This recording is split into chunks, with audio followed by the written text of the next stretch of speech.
Hey everyone out there, thank you for joining me. This is the Tim Laskus Show, episode 007, and today's featured guest is Joanne Jaworski.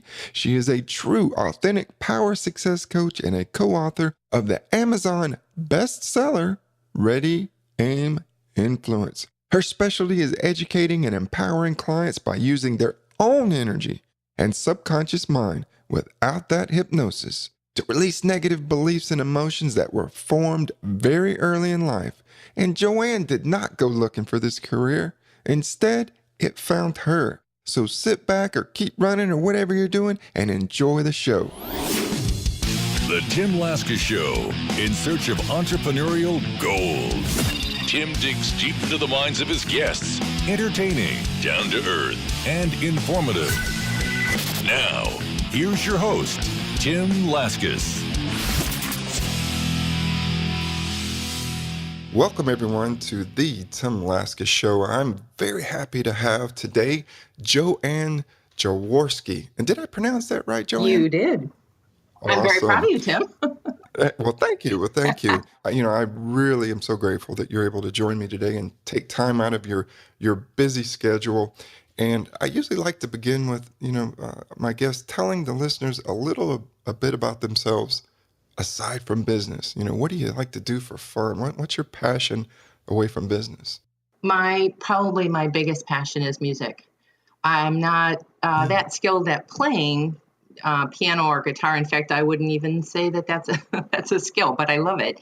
But I do enjoy singing, and I love watching other performers. And it's kind of interesting because music kind of infiltrates things that I do, because as people's energy changes, your music choices change, the things that you watch change. So it's kind of interesting to see some of those transitions. But I sang in a big band years ago, and I love that full musician sound, and it's just, it really engages me. Mm-hmm. Well, I'll tell you, music is so powerful, and as working as a licensed psychologist for many years and working with a number of different, clients, from those with developmental disabilities who have, like moderate to profound mental retardation, or even clients with like severe and persistent psychosis. When I've had some music on occasion introduced in some of the groups that I was running, and some of these clients that would never respond or participate, when you introduce music, they would light up. They would just completely change. It touches the soul. Music does. And it is amazing. Even when I worked, in one of the prisons with, inmates on, who were serving life sentences who never wanted to talk to each other. And, we had a music therapist that I would bring into group, and they would let their guard down. Music has a way of really touching people from all walks of life, regardless of what issues you have. Really is amazing. So that's awesome to see you have experiences. And years later, I had gotten, up until about a year and a half or 2 years ago, I had reconnected with a big band. They were just kind of doing some local stuff. It wasn't really a paid gig. It was just getting together and doing some freebies out in the community.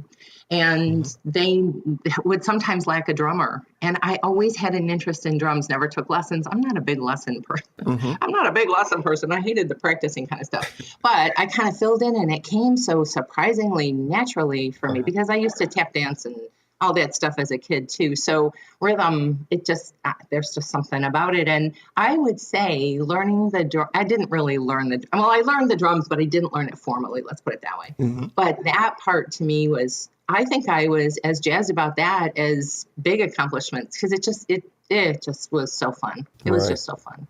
Well, that's excellent, and it's good to hear that you're involved with music, and you really understand the impact. And so now let's go into what you do professionally, and what are you currently working on that's exciting that you can share with the listeners?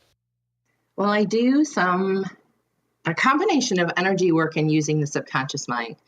And I think those two things get really overlooked. We know there's a mind, body, spirit connection, but how do you connect all those things in a way that can actually make a transitional change, not just a little impact for the moment. I do something called EFT tapping, and I kind of veer off from the traditional EFT. I kind of do my own enhanced version, I guess I would call it. But it really addresses the mind, body, and spirit. And so what tapping is it's an acupressure treatment. It's an acupressure skill that anybody can learn. So you don't necessarily need a practitioner, though to get to the bigger stuff, you most likely do need a practitioner. But it works on the meridian system. And those systems, they're subtle energies that run from your head to your feet. And when they get clogged, when they're doing acupuncture, they're putting a needle into those channels to try to release. If there's a backup, there might be pain, there might be stagnation of something isn't working. So instead of using needles, you can use your fingertips to tap as an acupressure and start to move that energy. What makes this so powerful, though, is that you can use it to get to subconscious loops. And for anybody who has hit walls after wall, after wall, after wall on the same subject in the same area of their life, maybe in even multiple areas of their life, if you're hitting those walls, there's something probably in your subconscious that says, it's not safe, don't go there, we've been there before, what are you, crazy, you can't do that. And this technique not only addresses the physical, but it addresses the mental part of that, those walls, those blocks, those things that keep us stuck. Right. God, yeah. Now, I know there's probably a big following out there of people who are really into this. And then there's also another group of people who are like, what? What are you talking about? So how do you help people really see the benefit? Do they have to really kind of be a part of it and experience to fully understand? Or is there a way to do that? Yeah, it really does make a difference when you have a session or you tap along with a practitioner who knows what they're doing, because it looks crazy. First of all, I'm going to tell you that. You're tapping on different points, and how could that possibly make a difference? Really? Come on. It doesn't look like it would do anything.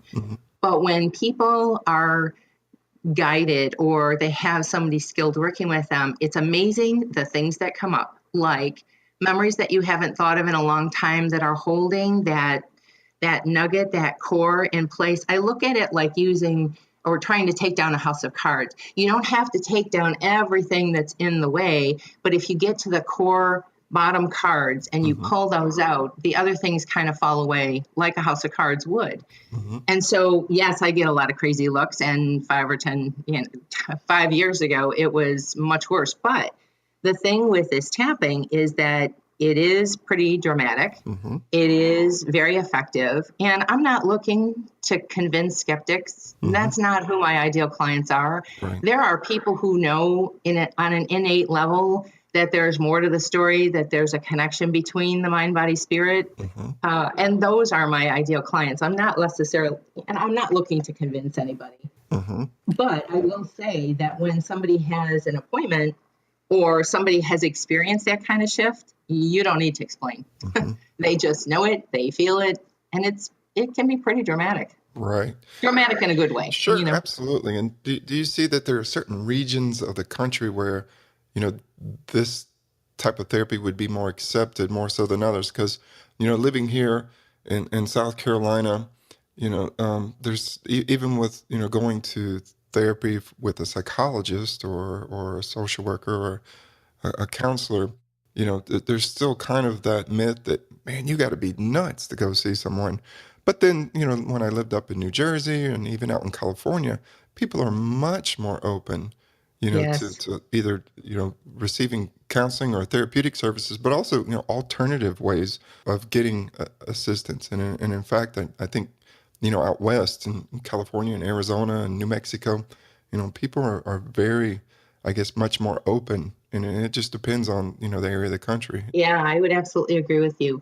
Here's the thing, though, with tapping, it almost, when people start getting into it, I think it takes more of the stigma away. And here's why.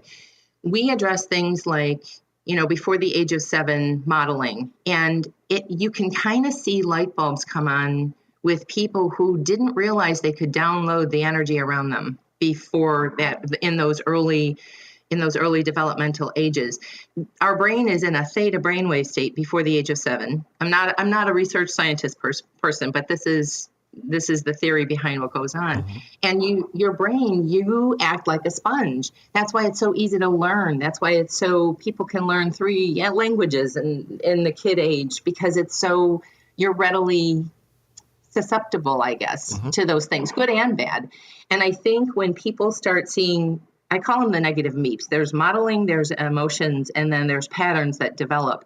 And when I think people realize what happened along the way that created that, it's almost comforting. Like, you mean I'm not crazy? You mean there is a reason for this? It's kind of like connecting the dots or reconnecting wires. Mm-hmm. And it has a different feeling, and there's such relief a lot of the time. I won't say all the time, but a lot of the time there's a pretty big shift. And when you feel that happen, you can feel it in your body. Mm-hmm. It's not just I'm thinking differently. I will be tapping with somebody and their throat will get tight or their chest will get tight, and right there is where you're holding that energy. That's the beauty of this particular technique. It addresses the mind, it addresses the body, it addresses the energy, it addresses the subconscious, if you know how to do that. And I think when people feel that, it's kind of relieving. So, one of the things I do want to do is bring this more to the forefront, because if you can use this with your business or your life or your love, or you can use it towards anything Mm-hmm. to remove the blocks, and it changes people's lives. Wow, that's got to be pretty powerful for you. When you see someone make a breakthrough and have that aha moment, like, oh my goodness, I just. Well, it's comforting. Mhm. Yeah. Yeah. It's comforting to see that look on their face, like, oh, because you can see it. You can see what it's like when somebody gets it, Mm-hmm. you can see it on their face. Right. And when somebody experiences that, you don't have to explain. Yeah, absolutely. And it's got to be very rewarding. And typically, how many sessions does it take for someone to start to see a benefit? I'm sure everyone's different, but what's kind of an average that you see people? I would say people start, at least in my sessions, they start feeling a difference in the first session. Now, that doesn't mean that something will be eliminated or completely gone or whatever. I'm not suggesting that at all. But generally, I'm looking for those triggers, those things with where's the loop? Because people talk about what's going on in their life now, Mm-hmm. but usually those have a trigger back to something long ago. And that's where the root is holding, like the bottom of the house of cards. Mm-hmm. To clear something or to, things are always evolving, but to ease some discomfort or long-term kind of things, it's so dependent on the person. I've had people make dramatic changes in 4 to 6 sessions. Mm-hmm. Other people have taken, much longer. It depends on how, it's kind of like, as a practitioner, I'm testing where, how far can I go? Where can I go? And if there's resistance, you have to take down those resistances Mm-hmm. first before you can. So it's so individualized, but I would say people feel a difference in the first session. Excellent. At least to know that something's happening, Mm-hmm. to something's changing, that, oh, I do feel differently, or, oh my goodness, I can feel that in my body. And then we tap on it and then it moves and it releases. Mm-hmm. You can't really explain Right. that. So you're not messing around. You're getting right to well, work. I'm not in New York City, but let's go here. I don't want to be, Yep, I don't want to be absolutely. waiting around when I'm in discomfort or, Right. Absolutely. People want immediate relief, and yeah. so you're there to help them. Now, I also know that you have a program called Catapulting to Yeah. Confidence. I'd love to talk a little bit about that. This, boy, talk about the ups and downs of an entrepreneur, how this kind of was the range of everything. What happened was, when you are doing tapping with clients, and I've been doing this since 2009, I actually learned it in 2005. When you're tapping with clients, you get into a lot of difficult things, and sometimes there's hidden traumas and big things that I'm not a healthcare provider. I'm an energy person. I don't have that background and that training, and I don't want to go where I'm not supposed to go. Mm-hmm. It's not to say that I couldn't help, but that's a personal preference. I don't want to go where I don't feel comfortable going. So I decided that I was going to do this program, and I had the idea in mind of I would sit in front of my computer, and that's how the sample videos on my website are. I was going to sit in front of my computer and talk through a certain topic, a certain situation, something that I know a lot of people deal with, and just do it with my computer and leave some time for people to repeat, because when you're tapping, you repeat what the practitioner is saying.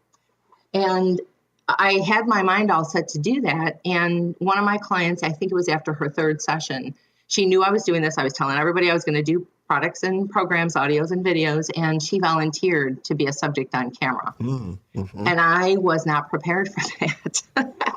And she was calm as could be. I was the one who was the wreck for it. But here's what happened. We recorded 22 session hours, and we cover everything from money to relationships to parent issues to growing up situations. So what makes this unique is that I've not seen a product like this. I don't know if there's another one around or not, but I've not seen one or heard of one quite like this. Because what those 22 hours do is show you the twists and turns. When I tell people miracles can happen from this, that's sometimes too grandiose for people, but it's true. And in that video series, you get to see her strides forward, the changes that she makes week to week, because we do a little preliminary interview to start. And then we'll go into tapping of what's showing up that week and what goes on.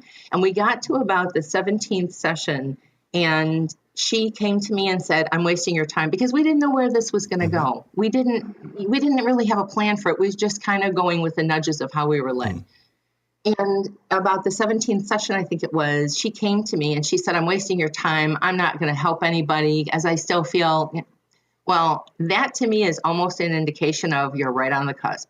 Don't let this go. And it was in that session that we actually got to a major breakthrough that she hadn't thought of in probably 50 years. Well, maybe not quite 50 years, but over 40 for sure. And she had forgotten all about it. And that was where the nugget was.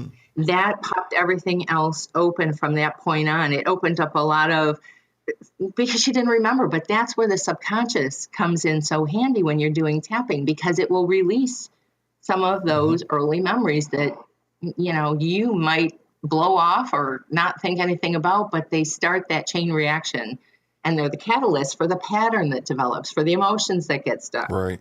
So doing this was kind of putting me on the spot. I talk pretty quickly when I'm doing sessions. And at one point we had said, we're going to try to slow this down. She's very quick energy person. So am I. So there were challenges of going through that, not just as doing the program. And once I got into it, I was fine. But, there was, I can be critiqued now. So there were some challenges there, both ways, for her and me. But it worked out great. There, right, for other people to, gauge or, to, like you said, critique, what you were doing. And so it's difficult because none of us wants to feel criticized in our trade and tasks. So, so it kind of left you vulnerable. But it worked out really well. Yeah, it worked out really well. And I would say, oh my goodness, to see somebody else their twists and turns that go on, to see the fallback and, this isn't working, and address all those things. We talked about God, we talked about money, where those core things come from, and what were the beliefs of, I've done everything I should. How come it's not working? Right. I mean, I'm sure you know that from working with different people. What the heck is stuck? Why isn't this working? And you can see her evolve through that program. I'm very proud of it, actually. I think it's a unique kind of thing to go through. But it's not just watching her, because you can tap along with it. It's something called borrowing benefits. And a lot of us have a lot of the same things. It's not that we're all so unique. It might be the twist of how it affected us is a little bit different, but there are some very big universal things that a lot of people deal with, and we talk about a lot of those and tap through them, and people can tap along with that program. Right. So it's a pretty interesting, different. It would be very beneficial, and I know Tony Robbins, although he's not into tapping, I don't believe, but he just a couple of months ago, I guess, had a new video out. I believe it's called "I'm Not Your Guru," and he showcases some of the work he's done with people who attend his seminars or workshops or whatever you call them, and it seemed to be very, very helpful for people watching that. That people were moved by the work that he did with others. So it sounds like pretty much just the same as in your video series, that people can really benefit from kind of being a part of that experience that you had with that particular client, and can benefit. And when did you first make this kind of video series available? Oh, it was a couple of years ago. And quite honestly, how I got into being an entrepreneur was almost by default. I didn't necessarily choose this. It kind of chose me. And I had a lot of grief and sadness and loss to get over. I was coming off a pocket of that kind of time, and tapping filtered through that time. I learned it while some of those things were happening through my sweetheart Ray's illness and my mom, and I was trying to help them with tapping. So I had already been introduced to it, but I was coming off of that period. And as we videotaped this series, I was still really in an overwhelmed kind of energy, just still, because I was no longer a daughter, I was no longer a partner. There were things that had changed in the periphery of my life as well, with siblings, and a lot of my life was really shaken up in a big, big way. So while I did this series, it took a while to be comfortable releasing it. And I wasn't sure how that would be received. Like you said, people sometimes look at this like, what are you doing? It's not those people that I'm trying to attract to something like this. It's the people who understand that energy can be powerful, and okay, let me, try this out. So it's been a few years. Well, and it sounds like I'm not so much of a, go ahead. It sounds like, you were kind of going through your own healing process, as you were, completing this. And so it sounds, very moving and powerful. And, for you to kind of take that, step to be an entrepreneur, what kind of led you into going that route to be an entrepreneur? You sound like you had a lot going on personally, and how were you able to kind of manage that transition? Well, I will tell you, that was a challenge. And sometimes I look back and I think that was probably really crazy to do, because let's add one more stressor on top of, a bunch. But what had happened was my background was in sales. I was in sales for 15 years and loved it and enjoyed it and was good at it, and was a national sales rep, had major accounts, but I could not. And during that time, when my sweetheart Ray was sick, we got introduced to a lot of energy things, because the medical side of things was not giving us a whole lot of hope.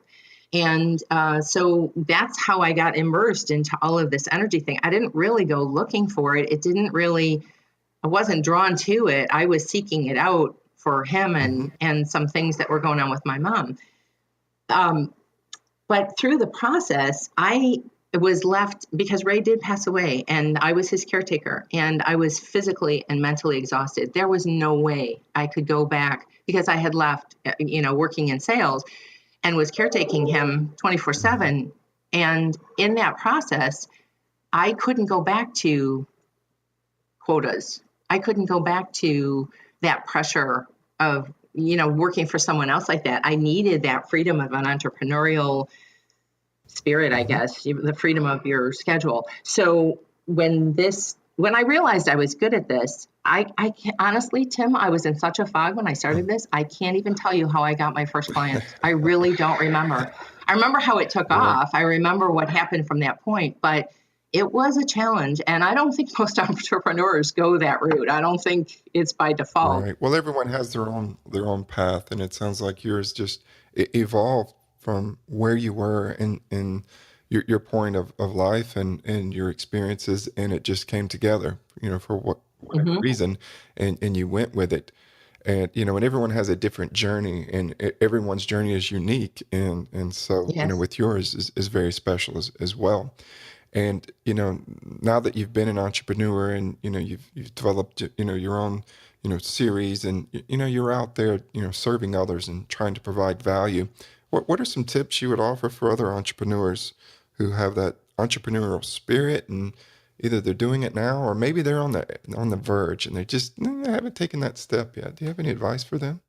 There's a couple of things that I would suggest. First, listen to your nudges and your gut instincts. If you're being led to something, listen to those nudges. There's something there that's trying to get you to expand, to share, to grow, to, have a voice with other people. There's something that's uniquely yours, that if you're getting those nudges and those urges, I would listen to them, even in the smallest of ways, just to at least prime the pump kind of thing. Inner voice. Yes. Yeah. I was listening to a Keith Urban interview, and he had it was a Dan Rather interview that I was listening to. And he said, that was pretty nervy to go from Australia to the US, young, all by yourself, all that. And he said, you're a risk taker. And Keith said, I don't think I'm as much of a risk taker as I am heeding the call. Mm, And I would encourage people heed the call because you don't know where it's going to lead. It might lead to something completely mhm, different. Energy works that way. You don't know where it's going to necessarily take you. I would also say if you're hitting a wall, clean up your energy. Find out where those subconscious blocks are because you could be doing that for 20, 30, 40 mhm, years. I've seen people who have done that. And probably the third thing I would say is make sure you bring some joy into your life. Don't make it all about work because they say sharpen the saw, take time to sharpen the mhm. saw so you can cut the tree better. And Yeah. I really believe that joy, that's how I reconnected with music. I needed some balance of joy and happiness to bring that, to fan the flame of that kind of energy too. It can't be all about work. Absolutely. And I agree 100% about balance. Many times our lives are not balanced and they're tilted one way or the other. And, typically there's kind of three areas that we're always trying to maintain. It's professional lives, it's our personal or romantic lives, and then, friendships. And we're always kind of trying to balance those. And we often find ourselves in different periods of time where we're doing great professionally, but, as far as, friendships and romantically, we're suffering. And so we're always just trying to, and then we drop one ball to pick up the others. And, it becomes a mess. But, I think as far as I'm concerned, we only live once, and we need to really enjoy it and take advantage of all the gifts we've been given by, having this amazing opportunity. And just to think of, how crazy it is that we're even here, all the things that had to take place for us to be born. And, I know and it. It's pretty mind yeah, boggling, huh? and it's like, man, it was amazing that you just even made it. So, so you have this amazing life that you can do with, what you want. And people often get stuck in, well, I wasn't born into money, or I wasn't born this and I this. It's just an excuse. It's not what happened yesterday. It's what you're doing today that's going to change things. So, yeah, definitely, getting back to what you said, maintaining balance. And, it's a big thing, and people burn out quick in what they're doing. And when they get Hmm. imbalanced, they burn out, and they'll see some significant problems in all areas of their lives when they're burned out. And And I'm sure in your profession, you've seen a lot of that. mhm, Yeah. therapists and counselors, they have some of the highest rates of burnout and even suicide. And you're thinking, what? People in mental health, why would they have, they're helping people. Well, exactly because they're so immersed in the helping everyone else that they forget to help themselves. And it's Yeah. it's like that analogy of being in the airplane. If the cabin starts to depressurize and the mask come down from the ceiling, they suggest you put your mask on first before you help the person next to you. And a lot of people who are in helping professions, they're helping the people next to them, and then Hmm. they run out. They run out, Yeah. and they're no Yeah. good for themselves, and they're no good for anyone else. Yeah, I agree with you. And that's one of the things that I get a lot of resistance from with clients because one of the areas that I do focus on is putting yourself Hmm. first. And there is such a conflict about doing that. Yeah. People just feel it's so selfish. I'm not talking about ignoring people around you when I'm saying putting yourself first. But if you have no clue of what you Hmm. want, if you're not paying attention to what your body signals are telling Hmm. you, it's going to raise the volume somehow, Yeah. you Yeah. know? Well, I would even take it a step further, and I encourage people to cut people out of their lives for a specific period of Hmm. time. For example, you know, tell everyone around you on, just say hypothetically, on Thursdays from 2 to 4, I'm not taking any calls. I'm not taking any texts. I'm not Hmm. on the computer. I'm doing my thing. Don't bother me. I think Yep. and it takes people a long time to be able to do that because they do. They think it's selfish because, part of who they are is seeing as being, the caretaker for the family, or, the breadwinner, whatever it is that they see. They feel that they're always having to do for others. And it's such a strange phenomenon for them to say, you know, stay away from me between this period of time. And I'm like, no, that's what you need to be able to recharge your batteries. That's what you need to be there for others 100%. Thinking that 2 hours a week or an hour, even 30 minutes a week or a day, whatever it is that you can do, everybody can do it. You have to do it. And that's such a minimal amount of Yeah. time. And yet people, I'm sure you have found that such Hmm. resistance. It feels abnormal to a lot of people to do Hmm. that. And yet it's such a benefit. And if you're raising a family and your children see you dropping everything for everybody else, they're going to do the same pattern. Hmm. Hello, it starts before the age of Yes, it 7 does. to see that kind of pattern. So if you're not living a balanced Hmm. life, chances are you're probably pulling in people around you that aren't doing that Yep, either. absolutely. You got it. Now, when you were growing up, what kind of messages did you receive about, money and finances? Did you ever kind of have a sit down talk about, okay, this is how this is money and this is what you do with it. This is how you manage it. Did you ever have that kind of message or talk or No, discussion? No?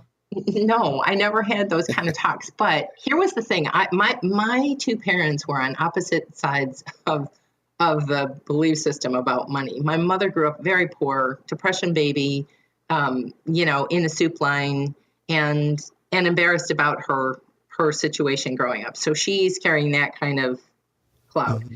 My father was not affluent, and they were in the depression as well, and uncomfortable with that, but steps up from where my mom was. My father grew up with my grandmother being an entrepreneur. So here's this, woman from that many years ago. She had a hat shop. And it's interesting because my father is an entrepreneur. My aunt on that side of the family is an entrepreneur. Her children are Hmm. entrepreneurs.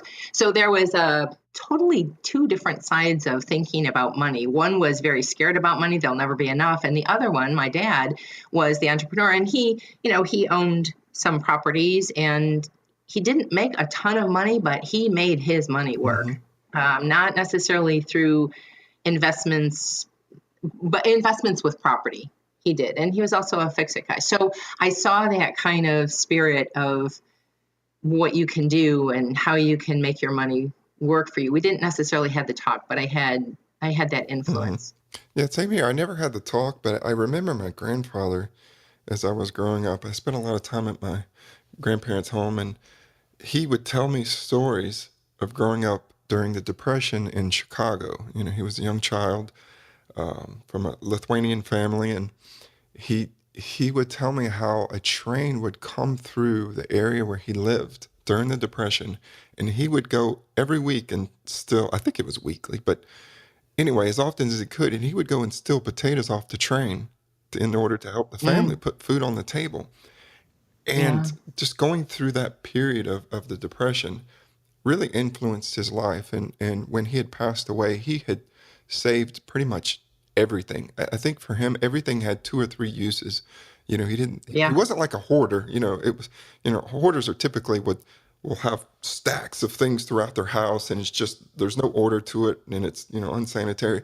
But no, he kept everything in his garage in order, but he saved a lot of things because during the Depression, nothing went to waste. Everything had two or three Right. uses, and he kind of lived that Right. way, the rest of his life. And I think Hmm. everyone going through, more recently, the recession has also influenced us.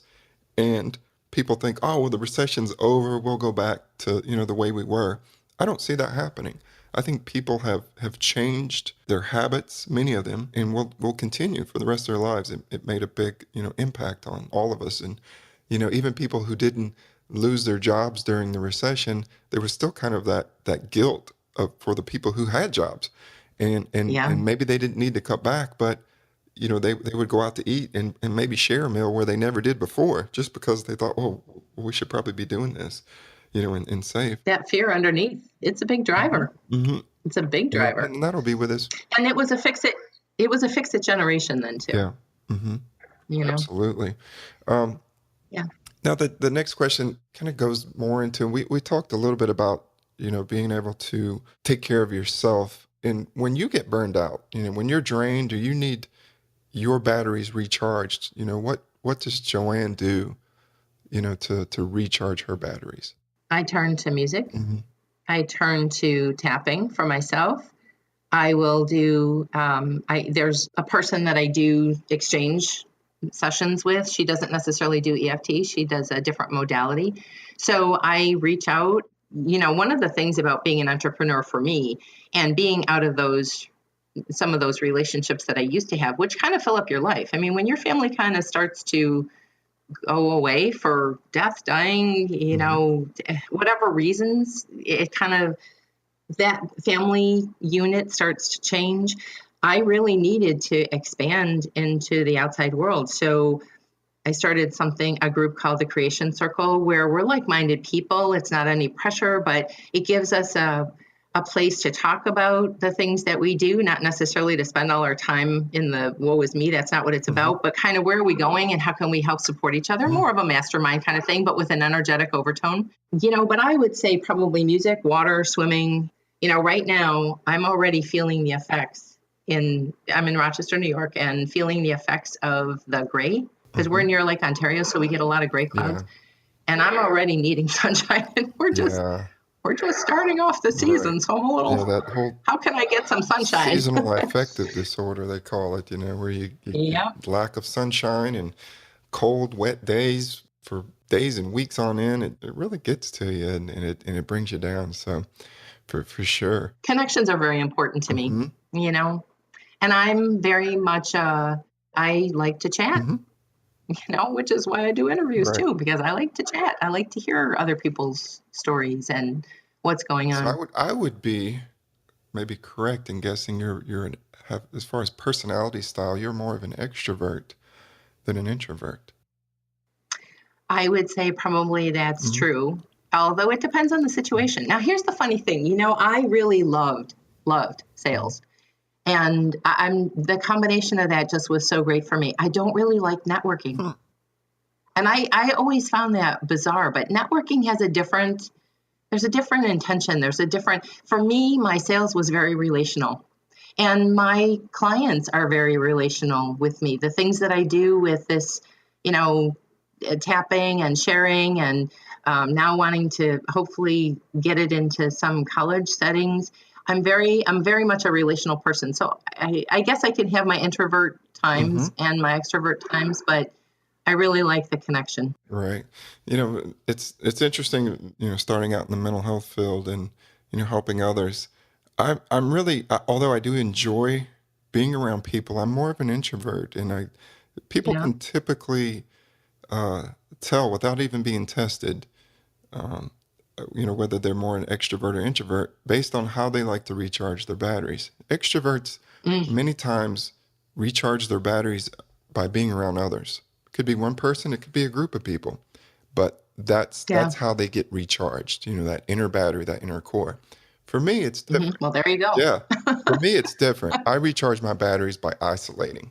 It's being And what do you do I, when you're I just isolating?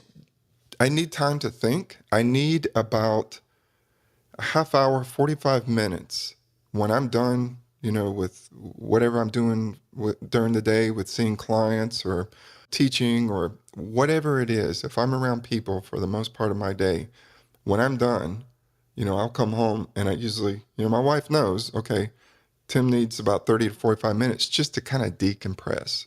I need Yeah. that quiet time where I'm not, you know, bothered. I just kind of isolate and then that recharges my batteries. It's like, plugging your cell phone up into the wall, and Hmm. and that's what recharges me. And it's just a different personality style, you know. Hmm. And some people may think that's weird. They're like, "What? How can you be a psychologist, a coach, and a professor, and you're around people all the time, and you're saying you're an introvert?" It's true. I enjoy truly being around people, but it drains me. At the end of the Mm, day, I am just drained, and I need to get away. I need to escape. And so, I tell hmm. people it's like it doesn't matter whether you're an introvert or extrovert. You can learn the skills of the other personality style to be successful. You can always learn those Yeah. skills, and then that's what it's about. I would say for me too is connecting in some way. I love the trees that, I have property in the Adirondacks, and there is Mm, something about the energy of the trees, the water, the negative ions of those things. And there's a park here, and I love walking through that park just because it's surrounded by, I need yeah. that. If I'm around too much, I could never live in New York City. God bless the people that do, but that would suck me Yeah. dry. I Hmm. I just know it Hmm. would. I need a lot of that green and trees and water. And we're by Lake Ontario, so I get some of that. I get the trees and the forest. Well, you're in a beautiful So part of the it's country. I certainly would love to visit that area. Well, this kind of leads into the next segment, which is a little bit different, where I allow the guest to ask me a question. So, Joanne, do you have a question for me? And I don't know what this question is, so this is going to be a total surprise. So, hopefully, I have a good answer. Well, singing for me enlivens my Mhm. soul. What's your go-to that brings the passion, that brings you to life, that lights up your soul and your spirit? Yeah, that's a great question, and that's an easy one. Um, growing up in South Carolina on the beaches of the Carolinas, the waves aren't the best, but I love to surf. And I kind of Oh, grew up trying to surf mush on the East Coast. And then when my grandparents retired down in Florida, a little north of Daytona Beach and Palm Coast, I would go and visit them. And then I really enjoyed going to a little beach called Flagler Beach, which is right next to Ormond. And I would surf by the pier, and I just loved that. And even when I lived in New Jersey, as I went off to college, I got into surfing up in at the Jersey Shore, and they actually have some great waves. Went out to California grad school. I continued, my passion of surfing, and surfed all along the coast of California. I've been to Maui and surfed there, Australia, and probably my most favorite is Costa Rica and Nicaragua. My wife is from Costa wow. Rica, and we go there every year almost once or twice. And so the first thing I do is take off to the beach and just jump in the water. And it's a very spiritual experience, especially in Costa Hmm. Rica. When I paddle out and then I turn around and sit and I look back at the shore, and there they don't have a lot of development. So, they don't have the high rises and stuff, at least at the beaches I go to. And it's just very tropical, and you see the mountains and the palm trees, and you hear the macaws, and even sometimes the howler monkeys that are making noises. And it's like this is a dream. This is like heaven. And for me, that really charges my batteries. And especially if I'm out there alone and nobody else is out, I love it. I don't know what it is. And I don't really get scared thinking about sharks or anything, but I Apparently not. I love surfing, But and I'm not that good at it. And I've done it for years, and I'm terrible, but I continue to do it, and it's a really kind of magical spiritual experience for me, and I wish I could do it a lot more. So that was an easy question for me. Definitely surfing. That helps I could recharge. feel it. I could feel it as you were talking about it.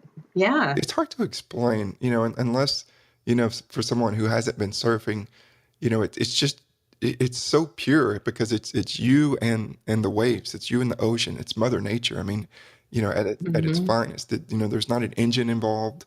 Although I love things, with engines, motorcycles, and fast cars and jeeps and stuff, but that to me, that's just it's I don't know. It's just like getting back to nature and just being one with nature almost. And there was a really great moment I had in Maui one time, and I'm sitting out on this little area of kind of a surf break, and there's some corals that are under the water, and the water is so crystal clear there. I mean, you could see easily, 50 or 100 feet, straight down, and the sun's going down, and there's just a magical sunset, and I'm just sitting there just kind of bobbing in the water, and I'm just all I can hear is just the water, kind of splashing up against my board, and I'm looking at the palm trees and the beautiful sandy beach, and this little head pops up next to me, and it was this one of those big turtles, those sea turtles, I don't know what you call Oh gosh. it. And it just popped up next to me and looked at me like, "Hey dude, what are you doing?"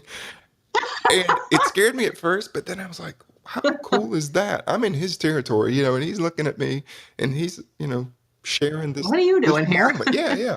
You're in my home, man. And that was Hmm. just that memory just burned in my head forever. And that was just an incredible, kind of a magical moment. So, thank you for asking me that. So, what's kind of been your most I'm glad I I'm glad you did. It did was too. Yeah, fabulous to hear it. That's what I mean. You can feel somebody's soul come to life when they're in their hmm passions. It's not all about work. I'm happy that you shared that. yeah. Well, thank you for giving me It felt great. I was kind of there with you. So thank you for giving me that moment. And then kind of back at you is what has been your most fulfilling moment professionally to this point? When did you have that moment where you said, "Yeah, this is what I'm supposed to be doing"?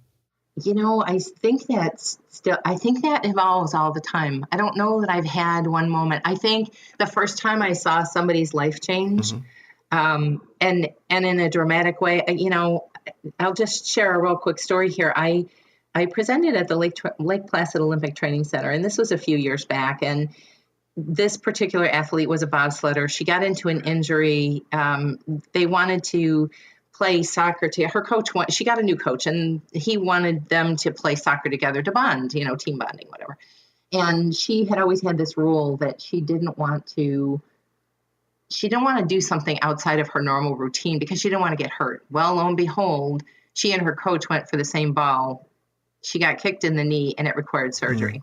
So she had all of this. I went against my grain. I went against, I know I shouldn't have been doing that. It's not something I wanted to do. And the coach kind of laughed it off. I don't know that he knew how to deal with the fact that it was the accident, the way it happened, but she had all this anger, and it was locked in her knee. And when that changed in 5 sessions. I met her 13 weeks out after having surgery, and she still had a level 6 out of 10 pain, and was furious about how her coach was reacting to her, kind of blowing it off, like, "Oh, are you still complaining about that?" Ha ha ha.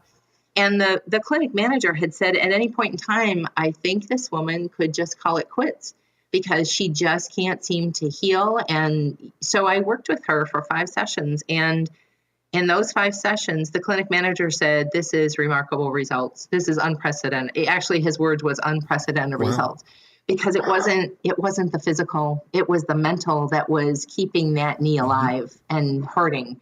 And when you see something like that happen, that rejuvenated her career, healed her wound, she was medically cleared, she was back competing. You see something like that change in somebody's life, it's hard not to be affected. Like, you want everybody to know about this. Whether you come to me ever as a client, whether you ever buy a product from me, just knowing that that's possible, and to see the shock for her, because everybody would think that that's a physical thing that you got to heal. It just takes time. It might never heal. No, it was a mental, emotional. And that's one of the things that gets me so passionate about sharing about what I do. It's not about, like I said, whether you ever use me as a coach, whether you ever buy a product, but to know that that exists. So don't think that because you've heard this is how it's going to look and this is how it's going to be. Search alternative things, search alternative avenues. One of my good friends, she started her whole product line, which is in major retailers. I mean, CVS, Walgreens, major Kroger's. She started it with a pendulum and using energy. So don't always go just for the, I saw the power in this stuff, whether it's the technique that I use or other things. And I just think we're in such a heightened awareness right now. Things are moving so fast. The energy is so quick. Look outside the box. It's not always in the box that you're going to get the greatest, Absolutely. And to me, when I see that, that's why I want to bring it to bigger people. Because it looks crazy. And you might roll your eyes, but try it out. Hey, don't knock it till you try it. That is awesome, Exactly. Joanne. So that's incredible, and thank you for sharing that. So now we're going to wrap it up, and I'm going to toss it right back to you so you can let people know, let the listeners know, how can they contact you, either to utilize your services or just to learn more about what you do. I know you have a number of videos on your website, so let people know how they can find you. They can go to trueauthenticpower.com. My email is Joanne@trueauthenticpower.com. And one of the things that I would suggest that people try out is, a lot of times, and I'm sure you hear some of this too, in a lot of this in the same way that I do, is people say, "I just want to be happy. I don't know what I want." There is a download on my website called Design Your Life Now. It's about a third of the way down on the homepage. And it's a download of a goal list, but it's not a normal goal list. It's actually a feeling goal list, an energy goal list. So I ask you things like, who do you love being around? Because you can tap in what you want. That video series that I did, that Catapult into Confidence, she actually tapped in her ideal job, and it just about showed up at her door. People think I'm crazy when I say that, but it's possible. You can program in what you want as you're pulling out what you don't want. So the Design Your Life goal list that I have people go through asks about, what's your heart and soul telling you to do? Not just, oh, this is what I learned would make me money, or this is how it should be because somebody else told me how to do it. And with that download is a video to show you, okay, once you've got your goal list, I show you how to tap it in. So I think that in itself is a beneficial tool. Try out the videos, trueauthenticpower.com. Absolutely. TrueAuthenticPower.com, everyone. Well, Joanne, you've been a fantastic guest.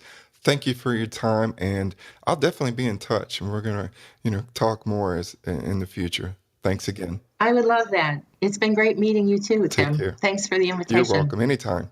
Bye-bye. Want more entrepreneurial tips?